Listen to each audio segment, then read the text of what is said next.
convulsivantes. Uno son los inhibidores de los canales iónicos implicados en la excitación neuronal, y ahí tenemos varios subgrupos de fármacos. Por ejemplo, los inhibidores de canales rápidos de sodio. Sabemos que en condiciones normales aquí hay cambios en la membrana, ¿no es cierto? Los cambios del potencial eléctrico de la membrana van a ser los que permitan la despolarización de la neurona presináptica para que el calcio pueda ingresar y eso pueda hacer que las vesículas se liberen y el neurotransmisor sea liberado. De la misma forma, la neurona postsináptica también trabaja con canales iónicos, que cuando se abren producen cambios de la polarización. La despolarización de la neurona postsináptica también es la que va a permitir que el impulso pueda pasar. Entonces yo quiero evitar eso, ¿sí? Fíjense, los inhibidores de canales de sodio, como la difenilamina, la carbamazepina, el valproato que vamos a ver, actúan sobre canales de sodio, evitando la despolarización, y de esta forma inhiben la activación de la neurona, principalmente presináptica, aunque vamos a ver que algunos de ellos también tienen acción a nivel postsináptico, ¿sí? También tenemos los inhibidores de corrientes de calcio de tipo T. Los canales de calcio de tipo T son fundamentales para la despolarización y activación de la neurona postsináptica. Entonces van a actuar principalmente a este nivel. Alguna de sus representantes más importantes es la etosuximida, ¿sí?, que actúa a ese nivel. Tenemos también los inhibidores de la transmisión excitatoria. Sabemos que uno de nuestros principales neurotransmisores excitatorios es el glutamato. Por supuesto no el único, pero la lamotrigina, por ejemplo, que ha sido uno de los últimos anticonvulsivantes que se ha ido introduciendo, inhibe la liberación del glutamato y de esa forma es un excelente anticonvulsivante. También se está tratando de ver fármacos que lo que hagan sea bloquear los receptores del glutamato. Y al bloquear los receptores del glutamato vamos a tener, entre comillas, más efectividad que con la lamotrigina. ¿Por qué? Porque cuando uso la lamotrigina evito que se libere más glutamato, pero el glutamato que ya está libre va a seguir estimulando hasta que se agote, ¿sí? En cambio, decimos, si podemos bloquear su receptor, aunque haya glutamato liberado, va a ser más eficiente el tratamiento, ¿no? Y si los combino, pues va a ser más eficaz. Pero todavía se están investigando fármacos que actúen a ese nivel. Y finalmente, diríamos que este es uno de los grupos que más se usa en las convulsiones, que son los que potencian la inhibición mediada por el GABA. Recuerden que el GABA, el ácido gamma aminoglucídico, es nuestro principal neurotransmisor inhibitorio. Entonces, tenemos tres grupos y van a ver que varios de estos los vamos a volver a ver cuando veamos las benzodiazepinas y los que inhiben a ese nivel. Tenemos, por ejemplo, los que tienen propiedades agonistas GABAérgicas, como la gabapentina. Tenemos los que potencian las corrientes de cloro y de esta forma pues mejoran la eficacia del sistema GABAérgico porque trabaja a nivel de canales de cloro. Y ahí tenemos las benzodiazepinas, los barbitúricos, el fenobarbital, clonazepam, diazepam, son algunos que podemos mencionar de este grupo que se usan bastante. Y finalmente tenemos los inhibidores de la degradación del GABA a nivel del sistema nervioso central, como la vigabatrina.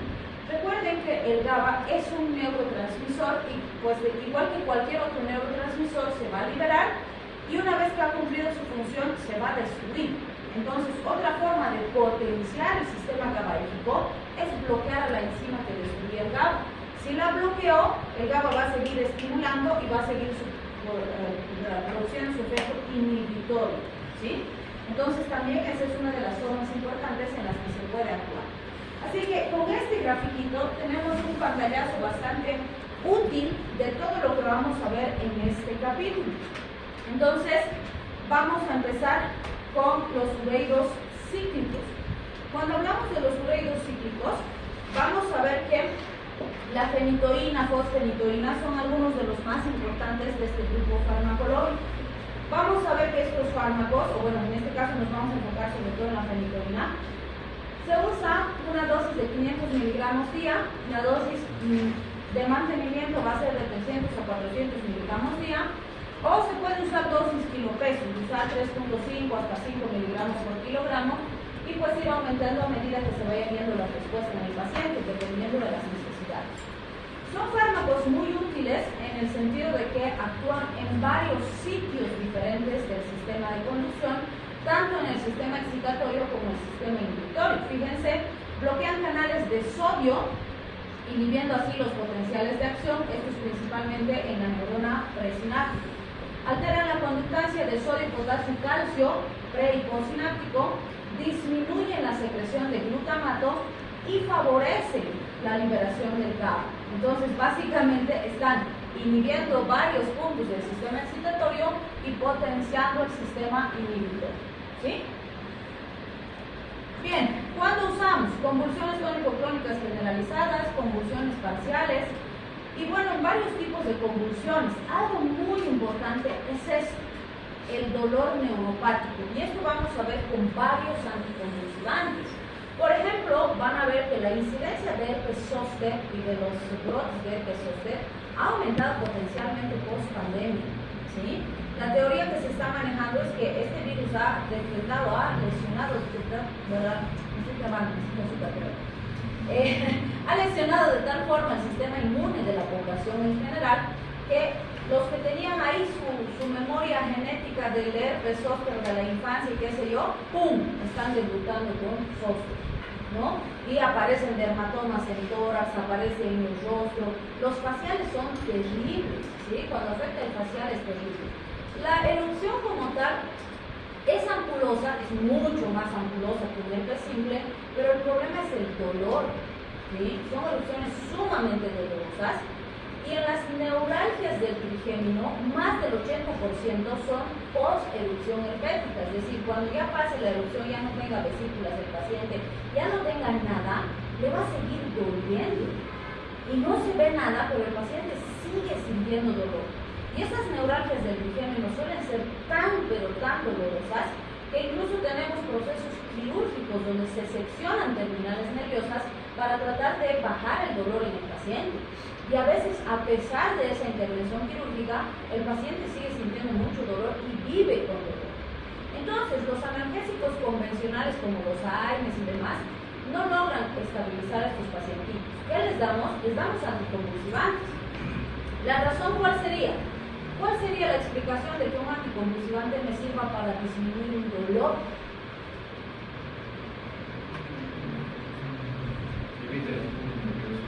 Muy bien, no se olviden que la percepción de dolor necesita conducción neurológica, ¿sí?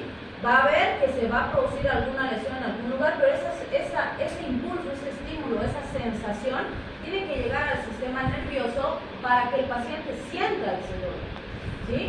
Y lo que hacemos con estos es interrumpir el impulso nervioso y así el paciente siente menos dolor. Literalmente lo que estamos haciendo es bloquear el impulso nervioso que está llevando la información dolorosa, ¿sí?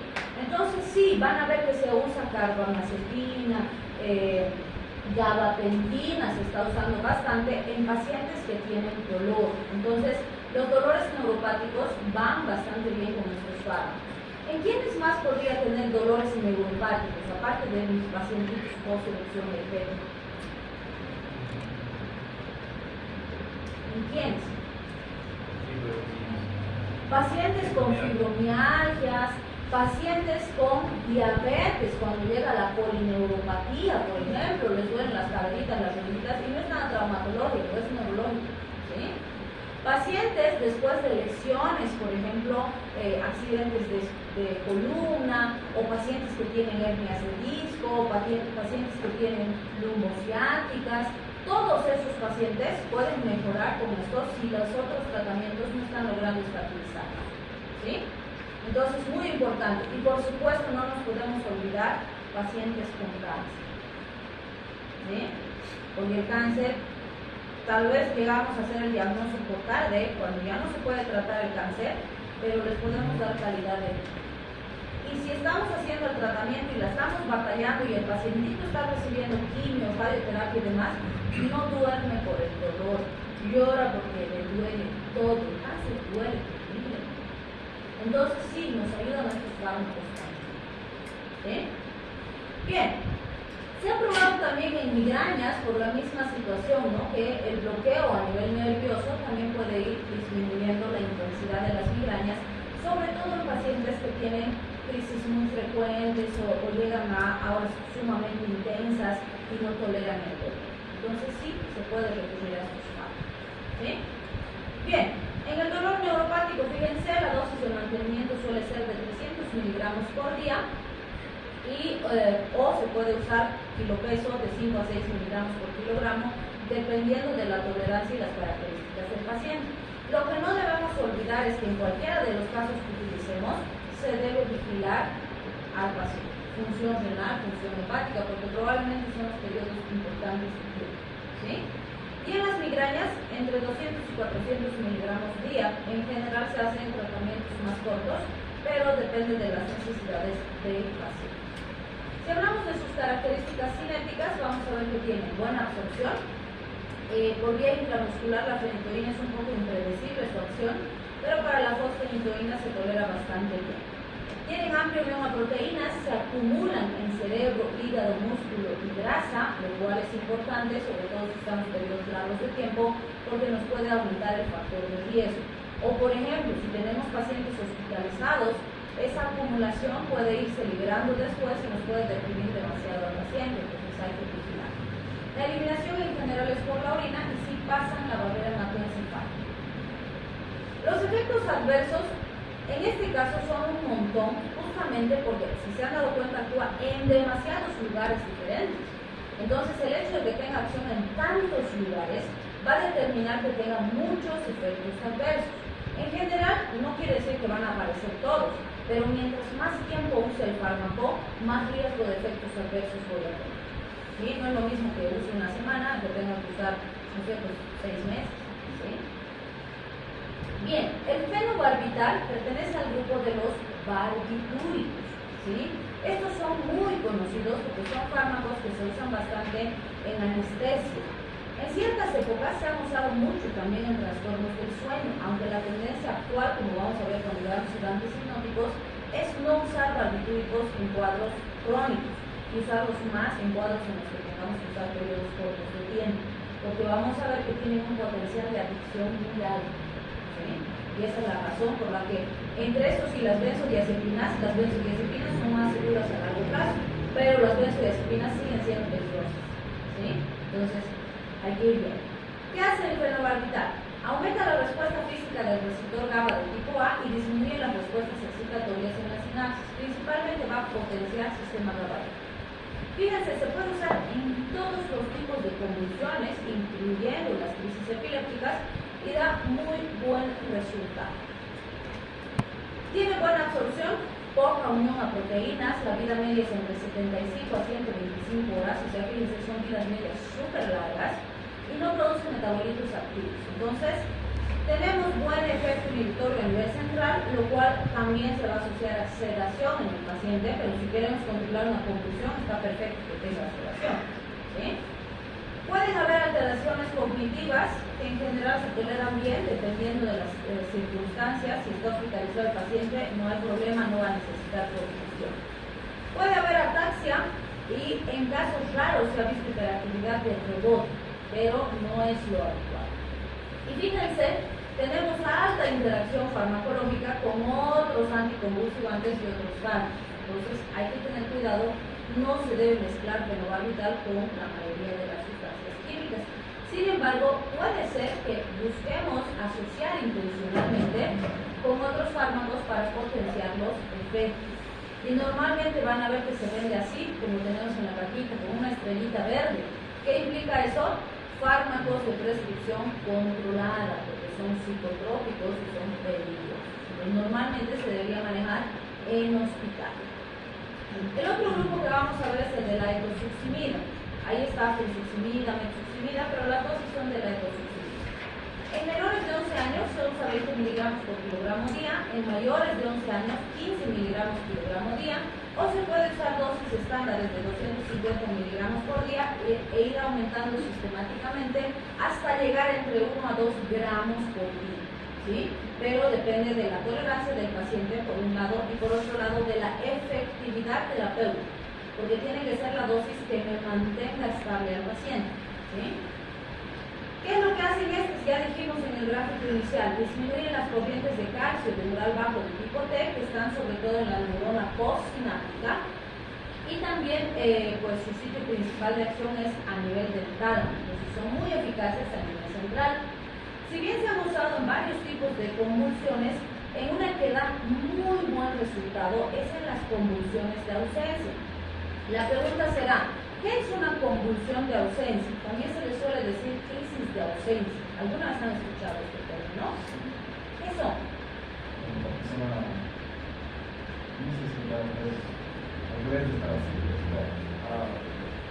Ya, muy bien. Entonces, fíjense, normalmente cuando nos dicen convulsión, el paciente está convulsionando, nos imaginamos un paciente que está y se está sacudiendo, ¿no? En una convulsión de ausencia, el paciente está quietito así, con la mirada perdida. Siempre les digo, ¿han visto la película Rango de la lagartijita? Ahora van a ver. Tiene una amiguita lagartija y a veces cuando están así con gritos, se ponen a pelear todos. Esta lagartijita así, ¡pum!, se cuelga. Y pasa así una hora, ya dejan de pelearse, ya se iban a sentar, todo, y luego se reconecta. Y sigue peleando y ya no hay nada, ¿no? Entonces, los que tienen crisis de ausencia o convulsiones de ausencia hacen esto, ¿sí? O sea, se desconectan. Bueno, se le ha dado esta denominación porque es como si el paciente no estuviera ahí, es como si se hubiera salido de su cuerpo y su cuerpito no se ha quedado ahí quieto. Y luego como si regresara y se volviera a conectar. El problema, ¿cuál es? Que a pesar de no ser tan ampulosa como las convulsiones convencionales, el daño cerebral se está produciendo de la misma forma, primero. Y segundo, el paciente durante la convulsión no recuerda lo que pasa. Entonces, puede ser, hay pacientes, por ejemplo, que tienen convulsiones de ausencia cortitas, segundos, minutitos. Entonces, si alguien no le dice, che, Juanito, te quedas así como que colmado de vez en cuando, tú empiezas a pensar, está raro, ¿no? Si nadie le dice eso, pueden pasar años y no se hace el diagnóstico, porque él no se da cuenta que tiene el problema, ¿sí? Entonces es muy importante hacer el diagnóstico, porque como decimos, el daño se va a presentar igual que en cualquier otro tipo de convulsión, ¿sí? Bien. Tiene buena absorción oral. Vamos a ver que no se une a proteínas de forma significativa. Entonces se dormir.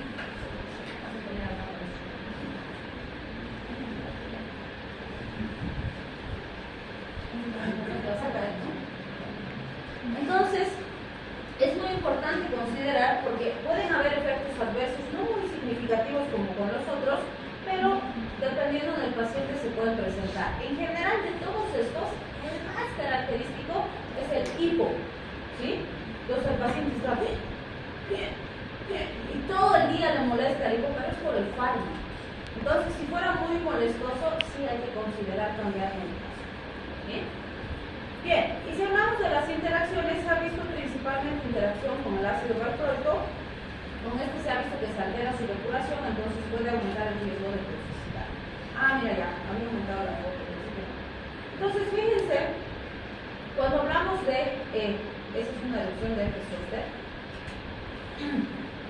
cuando hablamos de la carbamazepina, esta ha sido una de las primeras que se ha introducido para manejar a los pacientes post-erupciones herpéticas, ¿no? A las neuralgias que quedan post-erupciones. Obviamente no van a servir estos fármacos para la erupción herpética. Para la erupción herpética hay que dar nomás el antiviral. Pero el dolor asociado a la erupción y que queda después de la erupción, eso lo vamos a manejar con los anticonvulsivos, ¿sí?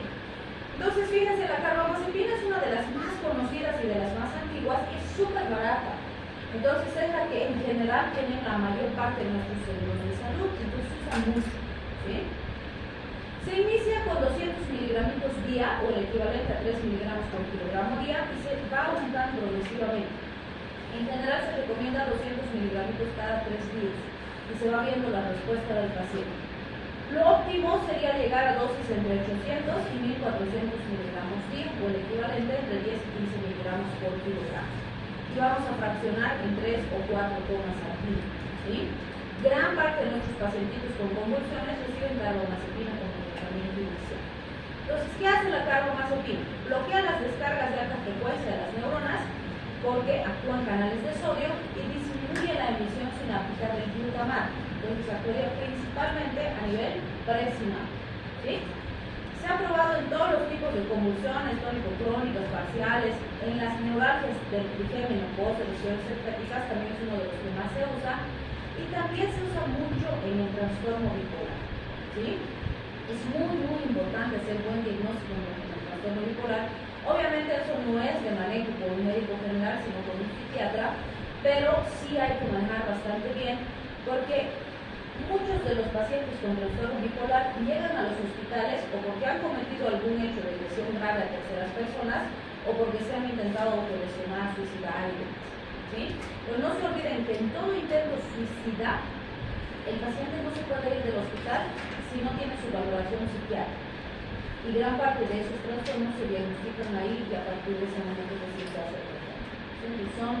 Son extremos bastante importantes de la conducta de la población. Entonces, fíjense, para una neuropatía diabética se usan dosis iniciales de 100 miligramos 2 veces por día y después se puede ir aumentando entre 600 a 800 miligramos por día o hasta que aparezcan los efectos adversos. En general, sí es importante valorar muchos de los tratamientos con carbamazepina. El parámetro para dejar de dar o para terminar o parar ahí con la dosis es efectos adversos, porque sí tiene bastantes efectos adversos. Entonces es o hasta alcanzar la dosis óptima o hasta que aparezcan los efectos adversos, lo primero tratar, ¿sí? En el dolor neuropático post-herpético, erupción herpética, se usa de 100 a 300 miligramos también divididos en 3 administraciones diarias y se puede asociar a amitriptilina o flufenacina si fuera necesario, si el dolor es demasiado intenso, las molestias son demasiado significativas. También se pueden usar otros esquemas, entonces dependiendo del cuadro en particular vamos a ir haciendo variaciones, pero la mayor parte de los pacientes va a iniciar con 100 y vamos a ir subiendo a medida que vayan necesitando o vayamos viendo algunas características, ¿sí? Bien. Tiene buena absorción oral, la unión a proteínas es alrededor del 70%. Algo interesante es esto, fíjense. En pacientes que tienen convulsiones, la vida media es entre 8 a 12 horas. Pero en pacientes que no tienen convulsiones, la vida media es hasta 36 horas. ¿Sí? ¿Por qué? Porque estamos diciendo que vamos a usar en trastornos bipolares, vamos a usar en neuralgias del trigémino, vamos a usar en dolores neuropáticos. Y ahí el paciente no convulsiona. Estamos usando con otro fin terapéutico. Entonces el fármaco tarda más. ¿Qué implica eso? Más riesgo de toxicidad. Entonces tengo que vigilar con más cuidado porque se puede acumular el fármaco con mayor facilidad. Bien, y se va a degradar entre 10 a 11 epóxidos activos que se van a ir depurando sobre todo por vía renal. Como efecto adverso importante tenemos náuseas, hipogías, ataxia, hiponatremia hacia los pacientes, cefalea y somnolencia. Y también interaccionan con todos los otros anticonvulsivantes y fármacos neurológicos. Bien, dentro de los derivados del GABA tenemos a la gabapentina. Esta gabapentina es una de las que más se está utilizando en los dolores neuropáticos, más que carbamazepina, porque es muy eficaz y es menos tóxica, ¿sí? Pero sí es bastante costosa, entonces a veces el pacientito no logra alcanzar a comprarse y pues hay que ver alguna otra alternativa. La ventaja de la carbamazepina es que es muy barata, la desventaja es que es muy tóxica, ¿sí? Entonces, fíjense, en los dolores neuropáticos se suele usar primero 300 miligramos el primer día. La segunda dosis le damos 300 miligramos el segundo día. Y la tercera dosis de 300 miligramos el tercer día y luego vamos aumentando progresivamente. ¿Sí? Y podemos llegar hasta 3.600 miligramos, pero en general no llegamos a dosis tan altas. El mecanismo de acción no está muy claramente establecido, pero lo que sí se sabe es que disminuye la transmisión excitatoria actuando sobre canales de calcio, por un lado, y también se ha visto que antes de la sinapsis, es decir, a nivel presináptico, va a actuar en las subunidades alfa-2 delta de los canales de calcio. Entonces, su principal acción es evitar que el calcio ingrese a la neurona presináptica, que es el estímulo necesario para la liberación del neurotransmisor. ¿Sí? Se ha usado en todos los tipos de convulsiones con muy buenos resultados y, como les digo, también se está usando mucho en dolor neuropático. La biodisponibilidad es dosis dependiente. Se ha visto que va disminuyendo la biodisponibilidad con dosis más altas. Y esa es otra de las razones por las que se recomienda no subir demasiado las dosis. Si el paciente va bien con 300 miligramos al día, mantenemos 300, no necesitamos subir en todos los pacientes. ¿Sí? No se une a proteínas plasmáticas y no se degrada a metabolitos. También se ha descrito como efectos adversos significativos, sobre todo la somnolencia, y en realidad todos los que son para esto van a producir somnolencia en el paciente, porque obviamente estamos inhibiendo el sistema excitatorio, estamos potenciando el sistema inhibitorio. Entonces seguro que el paciente va a estar así, medio agotado, medio lentito, medio que su cognición es más lentita, habla más lentito, porque estamos suprimiendo para mantener la estabilidad que necesitamos. Y si no tiene hiperactividad y le estamos dando para el dolor, claro, pues va a estar lentito porque él no tiene una aceleración y le vamos a necesitar. ¿Sí? Bien, también tenemos dentro de los derivados del GABA, tenemos a la vigabatrina. Se recomienda de 1 a 2 administraciones diarias. Tenemos de 50 a 100 miligramos por kilogramo en niños y de 1500 hasta 3000 miligramos en adultos, pero también es progresivo, ¿sí? En general se empieza con 500 miligramos y dependiendo de las necesidades se puede ir subiendo progresivamente. Va a inhibir a la transaminasa del GABA, va a bloquear la enzima que destruye el GABA y el GABA va a poder actuar de forma más eficaz, ¿sí? Se ha usado mucho en convulsiones parciales y también en espasmos o enfermedades neurodegenerativas que se caracterizan por espasmos intensos. Y también se ha usado bastante en pacientes con crisis migrañosas muy intensas. Entonces ayuda también a disminuir la intensidad de las crisis. No se une a proteínas plasmáticas, la biodisponibilidad es alrededor del 70% y la vida media puede ser hasta 7 días. Lo que hay que cuidar en el caso de la vigabatrina son sobre todo las psicosis, ¿sí? Porque se ha visto debut o aparición de cuadros en pacientes que no tenían antecedentes o que no habían presentado alteraciones antes. Entonces es una de las más importantes. Después la somnolencia y los mareos son similares. La pérdida de campos visuales es muy rara, pero también hay que tomarla en cuenta. Dentro del grupo de los diversos tenemos al valproato. El valproato se usa de 20 a 30 miligramos por gramo día. En pacientes que tienen convulsiones persistentes y con otros anticonvulsivantes no están respondiendo, podemos llegar hasta 40 miligramos y además podemos combinar con otros anticonvulsivantes. ¿Sí? Y en estatus epilépticos se recomienda entre 20 y 45 miligramos por kilogramo o llegar hasta 2,4 gramos por día. Pero hay que tener cuidado porque pueden precipitar insuficiencia renal o lesionar el riñón en caso de que no exista lesión. ¿Qué hace? Bloquea las descargas de alta frecuencia en las neuronas, modifica el metabolismo de los aminoácidos. Esto es bien importante, esta modificación del metabolismo de los aminoácidos, porque se ha visto que si bien en primera instancia va a disminuir la conducción eléctrica, esta modificación de los aminoácidos hace que se depleten los neurotransmisores. Entonces, a largo plazo, el efecto es más intenso y duradero porque no va a haber neurotransmisores excitatorios, o los que hay van a estar alterados y no van a poder producir excitación. ¿Sí? Entonces, a largo plazo es bastante eficaz. Tiene alto unión a proteínas plasmáticas y se degrada de forma extensa a nivel hepático principalmente. Es altamente teratogénico, por lo tanto está absolutamente contraindicado durante el embarazo. Sí se han visto efectos importantes, sobre todo hay que vigilar la hepatotoxicidad en todos los pacientes. Y bueno, si el paciente ya tiene algún problema de alopecia, se puede exacerbar, porque sí hace que se pierda pelo. ¿Sí? Fíjense acá las asociaciones, o perdón, las interacciones, básicamente con todos los anticonvulsivantes.